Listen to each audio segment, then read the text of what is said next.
ಸಹಿತ ಏನು ವೀಕ್ಷಣೆ ಮಾಡಿದ್ದಾರೆ. ಅವರು ಬಿಜೆಪಿ ಅವರು ವೀಕ್ಷಣೆ ಮಾಡಿದ್ದಾರೆ. ಅವ್ರ ಕಡೆಯಿಂದ ನೀವು ಅವ್ರೂ ಕೇಂದ್ರ ಸರ್ಕಾರದಾಗ ಅವರು ಬಲವಾದ ಶಕ್ತಿ ಅವ್ರು ಇರೋದ್ರಿಂದ ಅವರು ಒಂದು ಒಳ್ಳೆ ವರದಿ ಕೊಡ್ಲಿ ಅಂತ ನಾನು ಆಶಿಸ್ತೇನೆ. ನಮ್ಮ ಸರ್ಕಾರ ಗೊಂದಲದೊಳಗೆ ಇನ್ನೂ ಇದೆ. ಈಗ ರೈತರು ಇನ್ನೂ ನಿಮ್ಮ ಸಮಾಧಾನ ಮಾಡೋ ಪರಿಸ್ಥಿತಿ ಒಳಗೆ ಮುಗುದಿಲ್ಲ. ಇನ್ನೂ ನಿಮ್ಮ ಸಿಎಂ ಅವರಿಗೆಲ್ಲ ಸಚಿವರ ಆಕಾಂಕ್ಷೆಗಳನ್ನ ಒಂದು ಸೆಕೆಂಡು ಅವ್ರ ಕೆಲಸ ಅವ್ರು ಮಾಡಕತ್ತಾರೆ, ನಮ್ಮ ಕೆಲಸ ನಾವು ಮಾಡಕತ್ತೀವಿ, ನಾವೇ ಮಾಡಕತ್ತೀವಿ.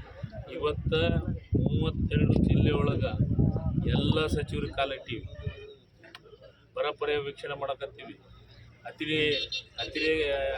ಅತಿ ಮಳೆ ಆದಂಥದ್ದು ಭಾಗಕ್ಕೂ ಅತಿವೃಷ್ಟಿ ಆದಂಥ ಭಾಗಕ್ಕೂ ಭೇಟಿ ಕೊಡಕತ್ತೀವಿ. ಎಲ್ಲೆಲ್ಲಿ ನೀರು ಜಾಸ್ತಿಯಾಗಿ ಇವತ್ತು ಉದಾಹರಣೆ ಆಲಮಟ್ಟಿ ಭಾಗದೊಳಗೆ ಮಹಾರಾಷ್ಟ್ರಾಗ ದೊಡ್ಡ ಪ್ರಮಾಣದಾಗ ಮಳೆ ಬಂದು ನೀರು ಬರ್ತಾ ಇದೆ, ಅದಕ್ಕೂ ವೀಕ್ಷಣೆ ಮಾಡಕತ್ತೀವಿ. ಸರ್ಕಾರ ತಮ್ಮ ಕೆಲಸ ತಾನು ಮಾಡುತ್ತೆ. ಸಮಾಧಾನ ಮಾಡೋ ಕೆಲಸ ಸಮಾಧಾನ ಪಾರ್ಟಿಯವ್ರು ಮಾಡ್ತಾರೆ. ಬಂದಿಲ್ಲ ಈಗ ಅದಕ್ಕೊಂದು ಮೋಟ್ರು ಅಲ್ಲೆಲ್ಲ ಒಂದು ಮೋಟ್ರು ನಿನ್ನೆ ನಾನು ಮಾತಾಡಿದ ಡಿ ಸಿ ಜೊತೆಗೆ, ನಾನು ದೊಡ್ಡಗೌಡರು ಮಾತಾಡಿದಾಗ ಒಂದು ಮೋಟ್ರ್ ತೊಂದರೆ ಆಗೈತೆ, ಅದನ್ನು ರಿಪೇರಿ ಮಾಡ್ತಾರೆ.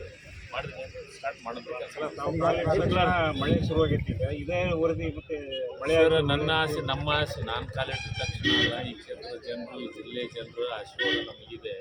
ಈ ರಾಜ್ಯದ ಜನರ ಆಶೀರ್ವಾದ ಮುಖ್ಯಮಂತ್ರಿಗಳಿಗೆ ಈ ರಾಜ್ಯದಾಗ ಅಲ್ಲಿ ಇಲ್ಲೇ ಹೋರಾಟ, ಕಬಿನಿ ನೀರು ತುಂಬಲಿಲ್ಲ, ತಮಿಳುನಾಡು ನೀರು ತಂದು ವಿರೋಧ ಪಕ್ಷದವರು ಮತ್ತೊಬ್ಬರು ಸಂಘ ಸಂಸ್ಥೆಯವರು ಮಾಡೋ ಹೊತ್ತಿಗೆ ಮಳೆನೇ ಆಗಿ ಡ್ಯಾಮ್ ತುಂಬಿ ನೀರು ಬರೋಕ್ಕೆ.